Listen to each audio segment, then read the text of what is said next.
guys. So I was trying to show you something. What was that? हाँ, मैं आपको दिखाना चाहता था just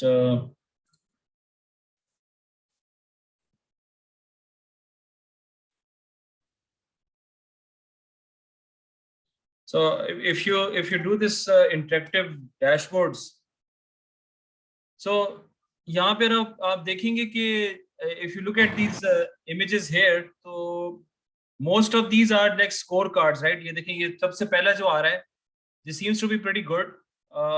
You know, you got these KPIs here. कुछ ये स्माइली फेसेस वगैरह के हिसाब से हैं, ये क्रिटिकल, हाई, मीडियम, ये देखें, ये जो जिस तरह से मैंने किया ना, ये उस तरह से है। अब इन्होंने इसको थोड़ा सा मजीद इंटरेक्टिव बनाया हुआ है। तो इनफैक्ट वो जो नई चीजें आ रही हैं हमारे पास, ये जो टैकोमीटर और सब चीजें, तो उसमें यही फैसिलिटी होती है कि आपको ये रेड, येलो, ग्रीन में डिवाइड करके दे देते हैं। ठीक है, there are some bar charts. अब देखिए, everything is very clear and balanced. हर चीज के दरमियान स्पेसिंग आ रही है, colour combination is the right one. अभी सबसे पहले मेरी नजर इसके ऊपर जा रही है, क्रिटिकल पे, हाई पे, कि यार ये प्रॉब्लम खड़ी हुई यहाँ पे। ठीक है, उसके बाद I am gonna look at this, then I am gonna problem look at this. अब ये जो गॉजेस का देखें आप, इतना गॉजेस का इतना ज्यादा ना वो मिजाज मुझे इतना नजर नहीं आया। देखें, ये स्लाइसर लगे हुए हैं, ये आपके वो स्लाइसर्स हैं सारे, ये जो न्यूमेरिकल स्लाइसर्स हैं ये वाले, और ये आपके कैटेगोरिकल हैं, डेट हो गया, रीजन हो गया, ये ऊपर आपके स्कोर कार्ड्स हैं। अब वो जो है ना, जिसमें हम कह रहे थे कि जी वो क्या कहते हैं, ये देखें, ये कितना जबरदस्त बना हुआ है कि ऊपर चीजें कुछ हैं जो कि टिपिकल हैं। ठीक है, लुक एट दिस वन, ऊपर टिपिकल डैशबोर्ड है, और फिर 4-5 आपके वो हैं जिस मेन आपके डैश चार्ट्स हैं जो कि आप मॉनिटर कर सकते हैं। तो वो जो गॉजेस है ना, गॉजेस का इतना ज्यादा रवाज, देखिए ये गॉज थोड़ा सा अच्छा है, कितने गैप्स आ रहे हैं, ये थोड़ा सा बेहतर गॉज आ रहा है। लेकिन वो जो जिस तरह से वो टैकोमीटर वगैरह चल रहे हैं ना, वो आप देख रहे हैं कि इतना ज्यादा यहाँ पे रिवाज है नहीं। Just trying to tell you कि डैशबोर्ड डिजाइनिंग की क्या क्या टेक्निक्स हो सकती हैं। एक एस्थेटिक सेंस है, मेन जो उसका जो है ना इंटेंट, वो ये कि everything should be crystal clear. बहुत ज्यादा डैशबोर्ड के ऊपर ना चीजें वो नहीं होनी चाहिए, जम्बल्ड अप नहीं होनी चाहिए। और हर चार्ट का देखिए इन्होंने अपना एक बैकग्राउंड रखा हुआ है, everything is very clear and easy to understand. ये देखें, ये वाला कितना अच्छा बना हुआ है। ठीक है, ये आपका प्रॉब्ली वो टॉर्नेडो चार्ट है। ठीक है, या फिर ये वो होगा फनल चार्ट होगा प्रॉब्ली, या this seems like a tornado chart. ये चलो गॉज एक आ रहा है, चलो ठीक है, स्पीडोमीटर उन्होंने बना दिया है। तो ये आपके अपने ऊपर है। लेकिन अब ऊपर at the top of the dashboard आप देखेंगे कि ज्यादातर लोगों ने ना वो कार्ड्स बनाए होते हैं, दे आर नॉट द गॉजेस। ज्यादातर लोगों ने अब इस तरह का देखें, इस चार्ट के अंदर जो मुझे प्रॉब्लम पर्सनली फील होती है, ये जो नजर आ रहा है आपको, वो ये प्रॉब्लम फील होती है कि ये चीज मुझे समझना बहुत मुश्किल है। तो पाई चार्ट और डोनट चार्ट और इस तरह के जो गॉजेस हैं, ये बेसिकली ये डोनट चार्ट है। तो डोनट चार्ट जो है ना, वो इतना अच्छा चार्ट समझा नहीं जाता, डोनट चार्ट या पाई चार्ट, क्योंकि उसको समझना बहुत मुश्किल होता है। तो वो कोशिश करें कि वो इस्तेमाल ना हो। ठीक है, सर ये इसके जो बिल्कुल राइट में सिंबल्स वगैरह ही कहाँ से हैं? सॉरी। जैसे मैकेनिक और ये उसका सिंबल विंबल, ये सिंबल हाँ, इसके ये आप हैं? बिल्कुल, ये आप अपने सिंबल्स बना के इंपोर्ट कर सकते होगे ना। मुझे नहीं पता ये पावर बीआई के अंदर ये फैसिलिटी है या नहीं है, होगा। आप अपने भी सिंबल्स इंपोर्ट कर सकते हैं। ठीक है, यू सही है कैन, सर। हाँ, वो अपने भी कर सकते हैं उसको बेहतर। ये this is called a tree map. ये ट्री मैप इसको कहते हैं, आमतौर पे तमाम के अंदर ये होता है। इसमें यही होता है कि देखें, एक आपके पास ये न्यूमेरिकल वैल्यू होती है, केपीआई, और एक आपके पास वो होती है कैटेगोरिकल वैल्यू होती है, दो भी हो सकती हैं। ठीक है, अब ये आपको बॉक्स साइजेस के फौरन पता चल जाता है कि भी ज्यादा बड़ी कौन सी है, छोटी कौन सी है। तो ये बॉक्स प्लॉट का बड़ा अच्छा ऑल्टरनेटिव होता है। इस तरह की चीजें देखें, ये भी एक अच्छी चीज है कि आप उसको एक उसको प्रोग्रेस बार से दिखा रहे हैं कि तुम कौन सी चीज थ्रेशोल्ड से कितना आगे है, कौन सी चीज बेहतर कर रही है। ये आपके कुछ ट्रेंड लाइंस है जो बॉक्स प्लॉट पे भी आप बना सकते हो। ठीक है, तो मतलब हर चीज में बड़ी अच्छी और तरीके से उन्होंने बनाई हुई है, बहुत चीजें क्लियर हैं। ये देखें, अब ये थोड़ा सा अजीब सा चार्ट है, लेकिन ये बेसिकली सन बर्स्ट है। ये जो this is actually a sun burst. आप देखें, this is not very easy to understand, क्योंकि अगर आप इसको एनलार्ज कर भी लेंगे तो it's not very easy to understand कि यहाँ पर क्या लिखा हुआ है, क्या हो रहा है। नाइदर आर दीज के ये तुम्हारा येलो, ऑरेंज और ब्लू से क्या मतलब है। दिस इज अ स्टैक्ड और अ क्लस्टर्ड बार चार्ट प्रॉब्ली। तो लेकिन इसको पढ़ना इतना आसान नहीं है। ठीक है, और ये बबल चार्ट है, ये भी पढ़ना इतना आसान नहीं। तो आई डोंट थिंक सो कि this is an example of a very good dashboard. This is also pretty simple. छोटी सी चीजें हैं, 4-5 है, लेकिन क्लियरली हर चीजें इसमें नजर आ रही हैं, ठीक है। तो जो इंटेंट होगा ना हमारा बनाने का वही होगा। ये देखें, एक गॉज है यहाँ पर और ये चीज है, this is a ribbon chart, ये जो बनाया इन्होंने, या इन्होंने किसी डिफरेंट किस्म का एरिया चार्ट बनाया हुआ है। तो अगर लाइन चार्ट के ट्रेंड्स नहीं होते, एरिया चार्ट के ट्रेंड्स होते हैं, वही आजकल बनाए जाते हैं। ये मैप भी है साथ में, आमतौर पर मैप हो तो उसकी कंपाइलेशन में थोड़ा सा डिफरेंस आ जाता है, ठीक है। तो अब आप मसलन पहले वाले की अगर आप दूसरे इमेजेस भी आप देख लें, जो सबसे अच्छा जो इंटरेक्टिव आ रहा है नंबर 1 के ऊपर, आप देखें कि एवरीथिंग सीम्स क्लियर। सबसे अच्छी चीज ये कि एवरीथिंग इज क्लियर। ये कुछ चीजें तो ऐसी जो एज एन इमेज भी आप इंपोर्ट कर सकते हो, वो आप एज एन इमेज इंपोर्ट कर लो। मसलन मेल फीमेल के इमेजेस हैं वो आप इंपोर्ट कर लें। ये देखें, ये अपने इमेज इंपोर्ट किए हैं, तो दैट इज समथिंग। लेकिन ये देखें, ये सबसे अच्छी चीज ये मुझे लगती है कि 7-8 चीजें बता रहे हैं, हर चीज क्लियरली नजर आ रही है कि क्या है, ठीक है। तो ये चीज है। लेकिन इस किस्म के जो डैशबोर्ड्स के अंदर ना प्रॉब्लम ये होती है कि एवरीथिंग शुड बी कनेक्टेड। अब मसलन मैं अगर यहाँ से डैशबोर्ड पढ़ना शुरू करूँ, ठीक है जी, ये मेरे ऑल कस्टमर्स हैं, इतने मेरे एम्प्लॉयज थे, ये मेरा एम्प्लॉय स्ट्रक्चर था, ओवरहेड रेशो ये था। अब मैंने इसको कैसे पढ़ना है, यहाँ से मैं इधर पढ़ूँ या मैं यहाँ से नीचे जाऊँ पढ़ने के लिए, तो that is sort of confusing.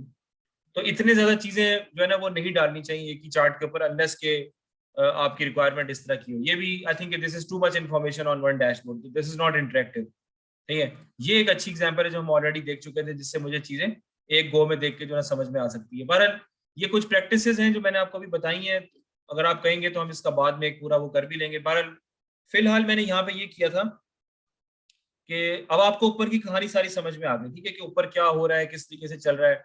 तो मैंने इसका बेसिकली एरिया चार्ट बनाया, और I can also have a stacked area chart. वो आपको पता है स्टैक का क्या मतलब होता है, स्टैक्ड एरिया चार्ट करना चाहे वो आई can stack over a legend. फिलहाल मैं इसको अभी नहीं छेड़ा, पहले आप इसको समझ लें, ठीक है। अब ये जब आप करेंगे, मैंने इसका ड्रिल डाउन जो है ना ऑन किया हुआ है, ये ड्रिल डाउन हुआ हुआ है। तो अगर आप यहाँ ऊपर पे जाएंगे ना, ये है आपका ईयर के लेवल पे, ठीक है, ईयर के लेवल के ऊपर है। ईयर पे मुझे कुछ नजर नहीं आ रहा, मुझे क्वार्टर पे कुछ नजर नहीं आ रहा, मुझे सितंबर पे कुछ नजर नहीं आ रहा, और सिर्फ इस लेवल पे मुझे नजर आ रहा है। तो वो ड्रिल डाउन मेरा खुद ही कर रहा है वो, ठीक है। तो ये चीज हो गई। अच्छा, इसके अंदर आप ये भी काम कर सकते हैं कि एरिया चार्ट के अंदर ना यहाँ पर एक सेटिंग होती है, जिसको आप ये कहते हैं जूम स्लाइडर। ये मैंने बताया भी था लास्ट क्लास में जब 3-4 बच्चे आए थे ना। तो जूम स्लाइडर में ये है कि मैं इसको यूं करके ना स्लाइड करके देख सकता हूँ, अगर मैं किसी रीजन को पसंद। ये तो खैर बिल्कुल बच्चों वाला चार्ट आ रहा है, ट्राइंगल बन रहा है, लेकिन अगर मैं बहुत सारी स्पाइक्स आ रही है तो मैं किसी खास एरिया को देखना चाहूँ, तो मैं यूं करके उसको स्पाइक करके देख सकता हूँ कि उसके अंदर क्या हो रहा है, ठीक है। तो ये आमतौर पर एरिया चार्ट्स के साथ या प्रॉब्लम लाइन चार्ट्स के साथ भी ये जूम स्लाइडर जो है अवेलेबल होगा। फिर मैंने उसको कॉपी पेस्ट करके मैंने कहा कि एवरेज सेल्स प्राइस टोटल का भी देखें, यहां से मैं चीजें चेंज कर सकता हूं जब आई हैव दिस। ये मेरे पास हाँ सॉरी, मैं आपको बताना भूल गया, ये आई थिंक आपको समझ तो आ गई होगी। यहाँ पर मैंने एक्सेस के अंदर मैंने सेल डेट डाला। जैसे ही मैंने सेल डेट डाला तो यहाँ पे फौरन जो है ना आपकी वो खुद ब खुद हायरार्की वो डिटेक्ट कर लेता है। यहाँ पे आप हायरार्की इनेबल करें and then start drilling down here. यहाँ से आपको अब चीजें समझ में आ रही हैं, ठीक है। और वैल्यूज के अंदर आप वो डाल लें जो आपने डालना है, सेल प्राइस की वैल्यूज हैं। अब मैंने कॉपी पेस्ट करके यहाँ पे किया, और फिर मैंने यहाँ पे सेल प्राइस का ना एवरेज कर दिया, यहाँ पे क्लिक करके मैंने एवरेज कर दिया, मिनिमम भी कर सकता हूँ। अब मुझे इन दोनों चार्ट से क्या चीजें समझ में आ रही है, ये चीज समझ में आ रही है कि भाई 3 दिन की सेल्स का डेटा रिकॉर्डेड है, और क्या कहते हैं 7 जो 7 था उसमें सेल्स कम हुई है, 8th में अच्छी खासी सेल्स हुई है, परसेंटेज इंक्रीज हुआ है, और फिर 9th को जो है ना दोबारा से ड्रॉप कर दी है, ठीक है। That's all I can read from here. और अगर आप एवरेज सेल्स की बात करें तो एवरेज सेल्स मेरी रोजाना की इंक्रीज करती जा रही है। 7, 8, 9 की जो एवरेज सेल हुई है वो मेरी रोजाना की जो है इंक्रीज करती जा रही है। टोटल सेल्स के हिसाब से यहाँ पे कम क्यों आ रहा है, इसकी अभी रीजन हमें पता नहीं है, ठीक है। लेकिन अगर आप एवरेज के हिसाब से देखें तो ये बेसिकली इंक्रीज करती जा रही है, ठीक है। अच्छा, अब यहाँ पर जो मैंने चार्ट लिया, एरिया चार्ट लिया, यहाँ पर मैंने क्या किया कि I also have the option of doing secondary values. आप देखें यहाँ पे सेकेंडरी वैल्यूज का है।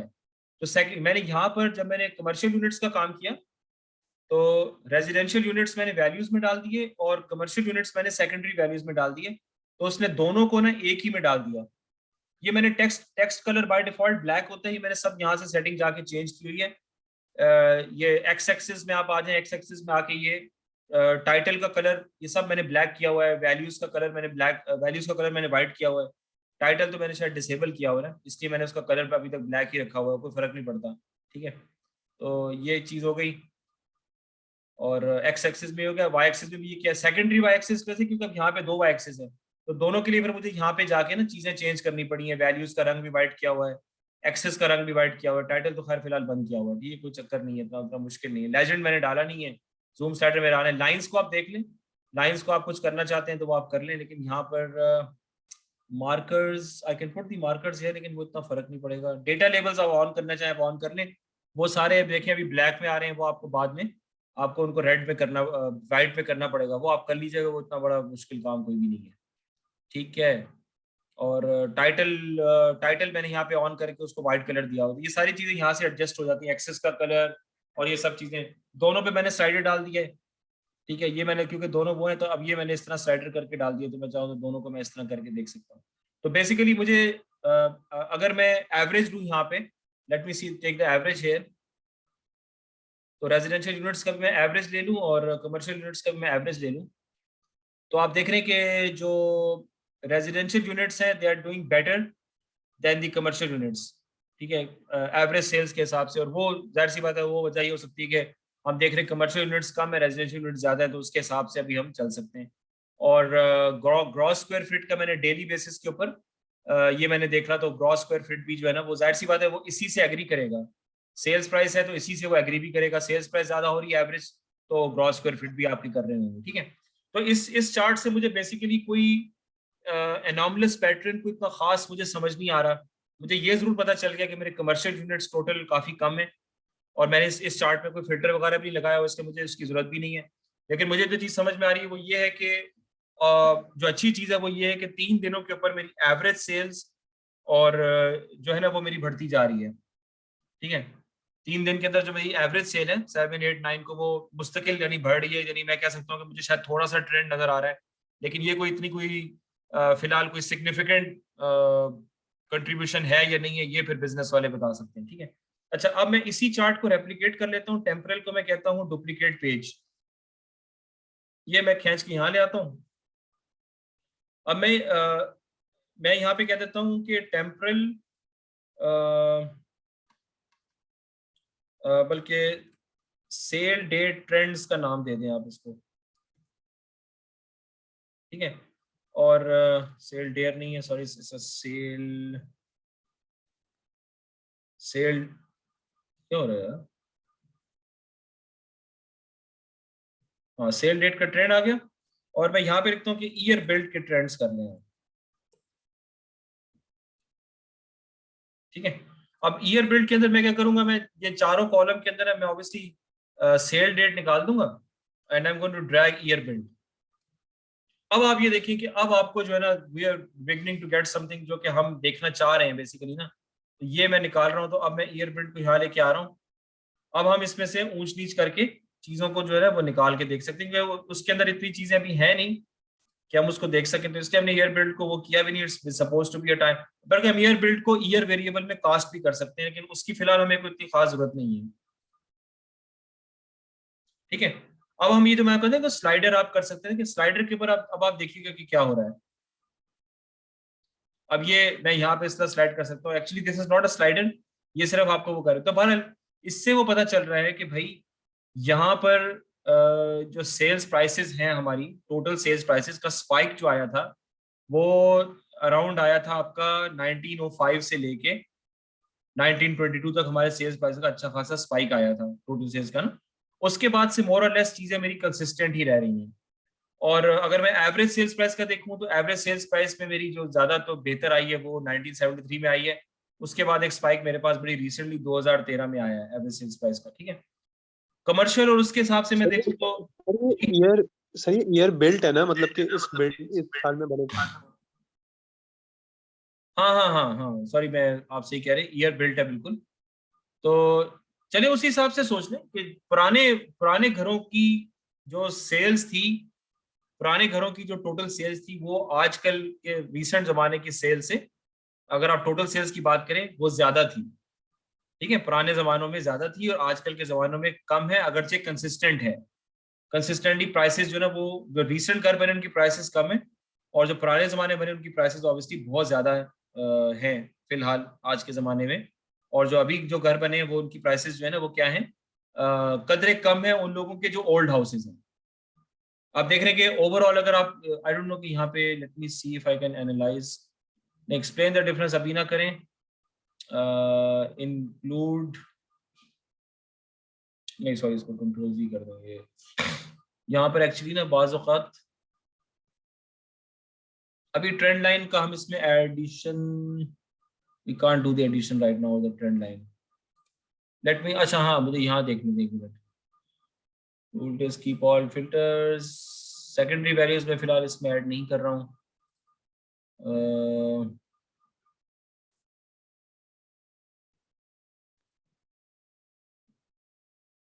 शो वैल्यू एज, हाँ यहाँ पे भी ट्रेंड लाइन पर्सनल ग्रेजुएट कर सकते हैं, ट्रेंड लाइन के यहाँ पे भी कॉन्सेप्ट नहीं है, लेकिन आपको मतलब this is not very difficult to understand. Basically कुछ पुराने घर ऐसे हैं जो कि जिनकी सेल वैल्यूज बहुत ज्यादा हैं, और आजकल यानी पिछले 15-20 साल से जो सेल वैल्यूज हैं, total sales values per year, वो मेरी मोर और लेस बराबर रह रही है। अगर आप एवरेज सेल की बात करते हैं तो एवरेज सेल जो है पर ईयर बेसिस पे, फॉर एग्जांपल, तो वो मेरा जो एक स्पाइक आया है, फॉर एग्जांपल आप कह सकते हैं कि वो स्पाइक मेरा 2012 या 2013 में आया है। जहां तक ताल्लुक है रेजिडेंशियल यूनिट्स का, तो रेजिडेंशियल यूनिट, कमर्शियल यूनिट्स तो पुराने जमाने के नए नए ही सारे बने, 1950 ऑनवर्ड्स ही कमर्शियल यूनिट्स बने, और रेजिडेंशियल यूनिट्स के मुकाबले में जो उनकी सेल्स है वो कम है, ठीक है। बने वो जब भी हो, लेकिन वो कम बने। अभी जो रिसेंटली बने हैं रेजिडेंशियल कमर्शियल, तो कमर्शियल यूनिट्स की सेल्स कम है। दिस इज समथिंग जो कि हम देख सकते हैं कि इसमें हम वो करके देख सकते हैं कि ज्यादा अच्छा क्या हो रहा है, यानी किसको बढ़ाना है, किसको कम करना है, एक्सेट्रा एक्सेट्रा। तो ये भी हमें कुछ थोड़ी बहुत चीजें यहाँ से जो है ना समझ में आ रही हैं, जो कि पहले हमें समझ में यानी नहीं आ रही थी कि ये किस तरह से, तो ये हमें यहाँ पे कुछ थोड़े से ट्रेंड्स वगैरह नजर आ रहे हैं, ठीक है। सही है, ये चीज क्लियर होगी भाई?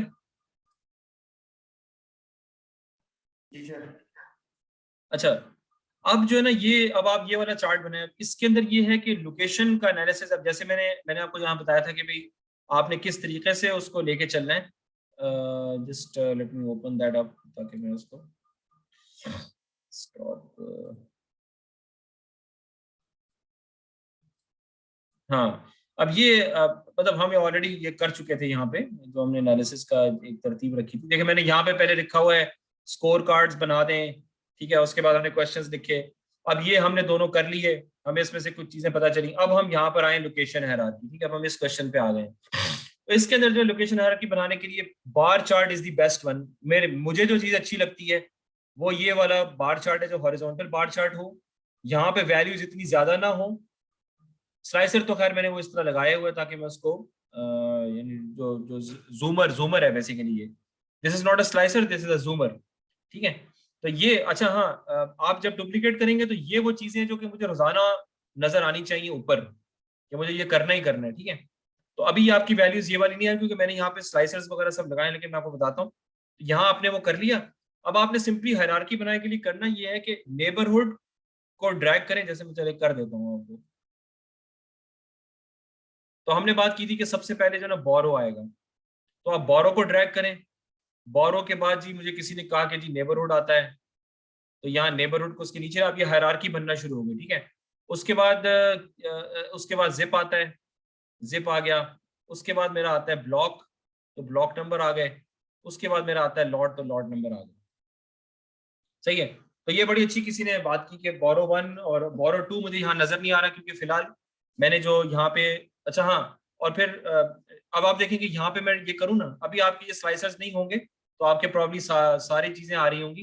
लेकिन अब मैं यहाँ से जब इसको विड्रॉ करूँ, अब देखें बोरो के बाद मेरे पास आ जाएगा कि उस बोरो के अंदर नेबरहुड्स कौन से हैं, ठीक है।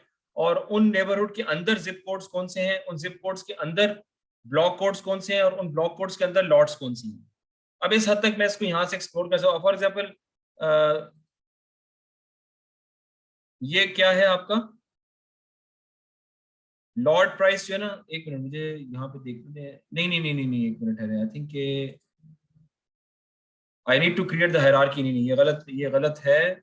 इस तरह आप कर सकते हैं अगर आप करना चाहें तो, लेकिन let me create the hierarchy. यहाँ हायरार्की बन रही है, एक मिनट है। तो यहाँ पर मैं कहाँ से शुरू करना है भाई? बोरो, नेबरहुड, अच्छा ये इस तरह नहीं हो रहा।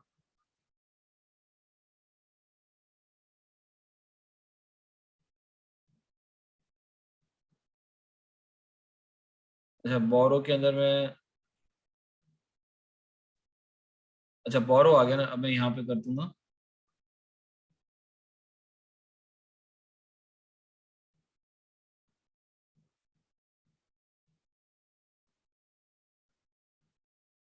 नहीं नहीं, ये सेपरेट हो जाएगा, सॉरी अबाउट दैट। मैं एक मिनट जरा बताता हूँ आप लोग इसमें डिस्कॉर्ड। हाँ, सो आई सिलेक्ट दीज वेरिएबल्स और उसके बाद मैंने से क्रिएट दी हायरार्की। हाँ ये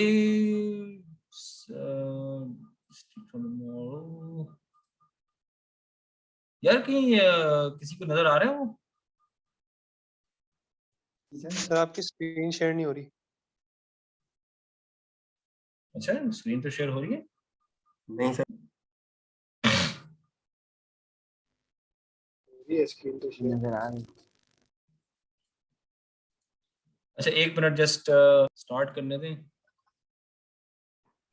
let's keep it up to here. तो अब जैसे इन्होंने अभी कहा है बोरो नेबरहुड, और लेट मी जस्ट सी कि अगर मैं यहाँ पे चला जाऊँ जिप और ब्लॉक और लॉट, क्योंकि इसके बगैर ना हमारा गुजारा होगा नहीं इस हायरार्की के बगैर। तो someone came up with this very good, क्या नाम है भैया आपका? Talha. Talha. Talha has told us this about this hierarchy. तो ये है expand all down one level in hierarchy, तो ये उसका लिंकिंग करेगा, ठीक है। तो मैंने जो आपसे कहा था कि एक आप लोग स्लाइसर यहाँ पे डालें, ये इसका है, दिस इज द स्लाइसर, ये वाला जो है ना, इसमें स्लाइसर डालें तो ये टिपिकली इस इरेजर से वो सारी ऑप्शंस को डिलीट कर देगा और सबको सिलेक्ट कर लेगा। और आप चाहें तो ड्रॉप डाउन देख लें, चाहे तो एज ए लिस्ट देख लें, आपकी मर्जी है। दो चीजों को क्लिक करने के लिए कंट्रोल कीज करनी पड़ेगी। अब चूंकि हमारे पास 143 नेबरहुड्स हैं, तो मैंने उसमें से कुछ नेबरहुड जो मेरे अपने पसंद के हैं वो मैंने डाले हुए हैं, और इसी की क्रॉस में एनालिसिस कर रहा हूँ। स्लाइसर ड्रैग करने के बाद मैंने यहाँ पे सिर्फ नेबरहुड डाल दिया और सर यहाँ पे कोई दूसरा काम नहीं सर अगर करना। आप एक सेकेंड। स्लाइसर में भी हायरार्की बना देंगे तो बहुत अच्छा वो आ जाएगा उसका प्रेजेंटेशन। वो आप बना दीजिएगा, ठीक है।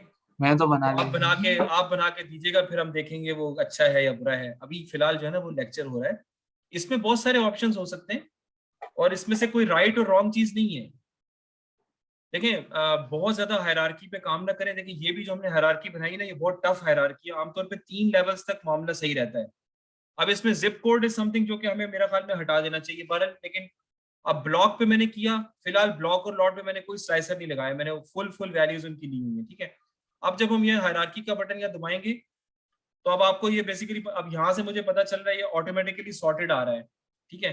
तो अब बोरो 4 की जो मतलब मेरे नेबरहुड्स में बोरो 4 की जो सेल्स हैं वो ज्यादा बेहतर है, और बोरो 5 जो है ना सबसे बेकार है। बोरो 2 है ही नहीं मेरे जो मेरे सिलेक्टेड नेबरहुड्स के अंदर, ठीक है। अब जब मैंने इसको इसमें बोल किया तो मैं देख रहा हूँ कि चेल्सी और एस्टोरिया जो है ना वो ज्यादा बेहतर है। मजीद मैं नीचे गया उसके तो मुझे वो जिप कोड्स भी नजर आ गए।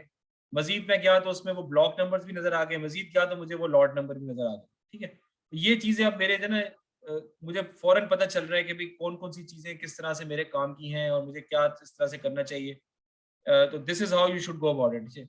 अगर आप शुरू से ही कहते हैं कि भाई I want to go for some specific type of lot numbers, तो अब आप देखेंगे कि ये देखिएगा आप जरा ऊपर, जब जब मैं यहाँ पे फॉर एग्जांपल मैं ऐड करता हूँ इसके अंदर let's say South Beach, control दबा के, तो साउथ बीच ऐड करने से आप देख रहे हैं कि ऊपर के नंबर्स भी जो है ना वो चेंज हो रहे हैं। देखिएगा जरा दोबारा देखिएगा, स्प्रिंगफील्ड गार्डन्स, अब देखें ऊपर की वैल्यूज भी चेंज हो गई, ठीक है।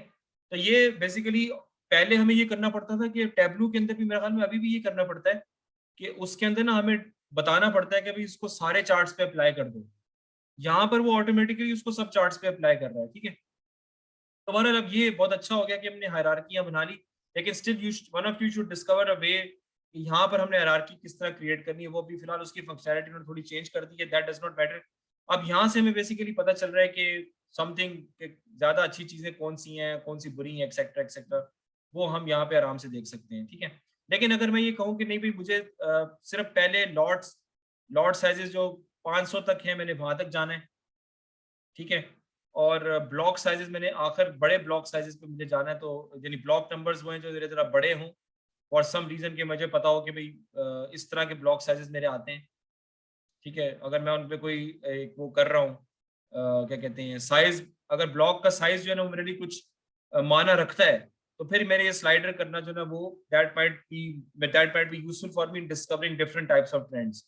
अब अगर मैं हायरार्की बनाता हूँ फॉर एग्जांपल, तो अब मेरे लिए उन रेंजेस के अंदर मुझे वो चीजें मिलना शुरू हो जाएंगी, तो मुझे पता चल जाएगा कि भाई ज्यादा सेल प्राइस कहाँ पर है, कम कहाँ पर है, एक्सेट्रा एक्सेट्रा। ठीक है, फॉर एग्जांपल अगर आप देखना चाहें कि ज्यादा कमर्शियल यूनिट्स, क्योंकि कमर्शियल यूनिट्स का हमारा प्रॉब्लम रहा है, तो कमर्शियल यूनिट्स मैं देखता हूँ, तो कमर्शियल यूनिट्स इस वक्त मैं इसको पूरा पूरा कर देता हूँ। ठीक है, तो ये बोरो 5 में जो मेरी अपनी सिलेक्टेड है, चले अगर आप सबके क्रॉस करना चाहें, मैं सब पे डिलीट कर देता हूँ, तो सबके क्रॉस जो ना मेरे 5 बोरोज हैं। ठीक है, तो मैंने इसको हायरार्की पे ड्रिल डाउन किया। अब देखें ना, ये प्रॉब्लम है कि अब देखें ये चीज कभी भी बेहतर नहीं होती इस तरह की जो ना कि मुझे बार चार्ट स्क्रॉल करना पड़ रहा है, ये इंतहाई इंटरेक्टिव अनइंटरेक्टिव किस्म का काम है, ये बिल्कुल भी इजाजत नहीं होती। लिहाजा हम इसको इनको हमें पर्टिकुलर एरियाज पे लेना पड़ेगा। तो यहाँ पे ये वो कहाँ गया यार, देयर इज समथिंग मेन तो यहाँ गायब हो गया यार। चलिए let's take it like this कि मैं इसको सिलेक्ट कर रहा हूँ। ठीक है, तो मैंने ये वाले सिलेक्ट कर लिए and I drill them up. I don't know ये क्या कर रहा है यार।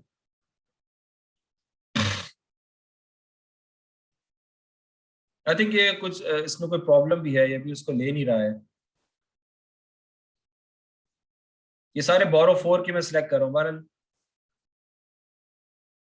बाकी सारे शायद बहुत इनसिग्निफिकेंट आ रहे हैं। अब आप ये आराम से अब इन चीजों के क्रॉस आप देख सकते हैं कि ज्यादा अच्छे कौन से हैं, ज्यादा बुरे कौन से हैं। ठीक है, समझ में आ गई भाई बात की? जी सर।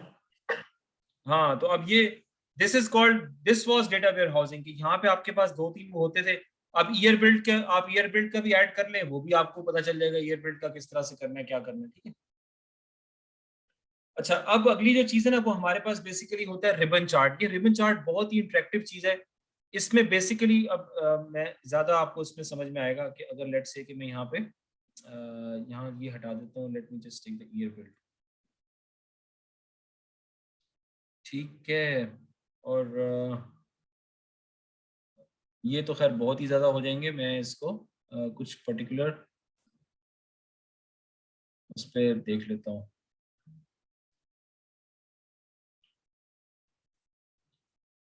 अपनी पसंद की जो वैल्यूज है ना, ब्रुकलिन हाइट्स पे भी अच्छा हो जाएगा। असल में ये ब्रुकलिन हाइट्स और चेल्सी जो है ना, ये हमारे मेन वो हैं जो कि उसके लेट्स से कि ये है सदर। ये खैर थोड़ा सा, late me just see if this is,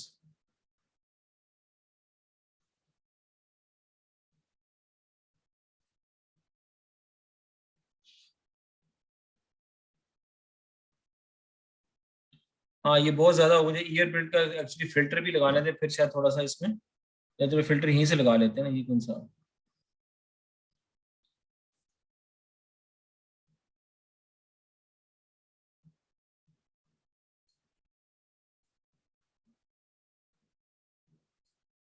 I think इसका जो कलर कॉम्बिनेशन है दैट इज समथिंग जो कि showing some sort of error.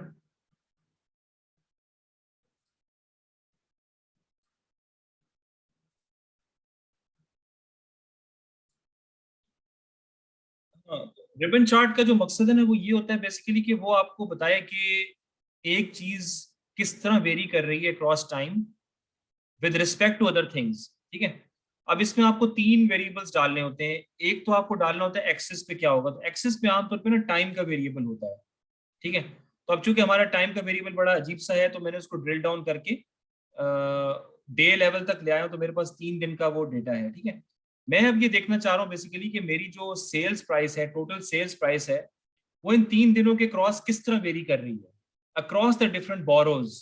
ठीक है, इसी तरह मैं ये देखना चाह सकता हूँ कि डिफरेंट प्रोडक्ट कैटेगरीज की सेल्स जो है वो एक पर्टिकुलर टाइम के क्रॉस, मतलब 3 साल के ऊपर, for example 2013, 2014, 2015 up to all the way up to 2020, तो कौन सी चीज किस वक्त ऊपर थी, कौन सी चीज किस वक्त नीचे थी। अब फॉर एग्जांपल आप बोरो 1 का ट्रेंड देखें, बोरो 1 का जो ट्रेंड है वो आपकी ये है जो लाइट ब्लू है, ये वाला। तो बोरो 1 जो है ना, वो सेल्स के हिसाब से लिखी हुई 3रे नंबर पे था और जब 9th आया सितंबर को तो बोरो 1 में सेल सबसे ज्यादा मेरी हुई है, ठीक है। इसी तरह कभी वो नीचे था कभी ऊपर था, तो इस तरह वो बताता रहता है। तो फॉर एग्जांपल 8वें दिन जो है ना, यानी 7वें दिन जो सबसे अच्छी आ रही थी बोरो 3 में आ रही थी, फिर ये बोरो 3 में सेल्स मुस्तकिल कम हुई, ठीक है। बोरो 4 में ऊपर गई फिर नीचे आ गई। बोरो 1 जो है ना वो मुस्तकिल ऊपर जा रही है, उसकी ऊपर जा रही, थोड़ी देर नीचे आई लेकिन फिर ऊपर चली गई। इस तरह के आपको ट्रेंड्स पता चलते हैं। और ये जो सबसे सबसे जो लेस कम परफॉर्मेंस है वो बोरो 2 की है, कि दूसरों के मुकाबले में बोरो 2 जो है ना वो सबसे कम मेरे सेल्स पे जा रहा है, ठीक है। तो ये बहुत जरूरी चार्ट होता है जो आपका रिबन चार्ट होता है, इससे आपको बहुत सारी चीजें जो है ना पता चल जाती हैं। अब मैं मैं बेसिकली अब ये देखना चाह रहा था कि मैं इसको करके देखना चाह रहा था अक्रॉस दी ईयर बिल्ड, ठीक है। तो ईयर बिल्ड में ये इसलिए आ रहा है, लेट्स से कि मैं ईयर बिल्ड के cross I want to see the average gross square feet, तो let me take that as the average. ये एक चीज गड़बड़ कर रही है बोरो 1, इसकी जो कुछ चीजों की वो बहुत अच्छी आ रही हैं, तो प्रॉब्ली ये इससे इतना ट्रेंड हमें समझ में नहीं आएगा। So let me take about the number of residential units.